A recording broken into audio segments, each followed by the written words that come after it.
सर्वांना श्री स्वामी समर्थ. तर आता सध्या चालू आहे श्रावण महिना. तर श्रावण महिन्यामध्ये हिंदू धर्मात श्रावण महिन्याला अत्यंत पवित्र मानले जाते. खासकर या महिन्यात भगवान शंकरांची पूजा केली जाते. भगवान शंकराला बेलाचे पान अत्यंत प्रिय आहे.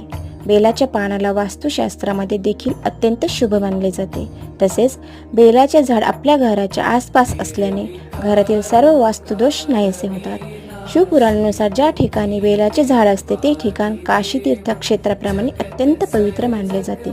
तसेच बेलाचे पान सुख समृद्धी सोबतच अनेक गोष्टींमध्ये फायदेशीर आहे. तसेच हिंदू धर्मशास्त्रानुसार जी व्यक्ती भगवान श्रावण महिन्यात बेलाचे झाड रोपटे लावते त्या व्यक्तीला भगवान शंकराचा आशीर्वाद प्राप्त होतो, हीच धारणा आहे. तर चला, सर्वांना बोलता बोलता आपली पूजासुद्धा खूप छान झालेली आहे. तर कशी वाटली तुम्हाला बेलाच्या झाडाची माहिती? तर आवडल्यास लाईक शेअर सबस्क्राईब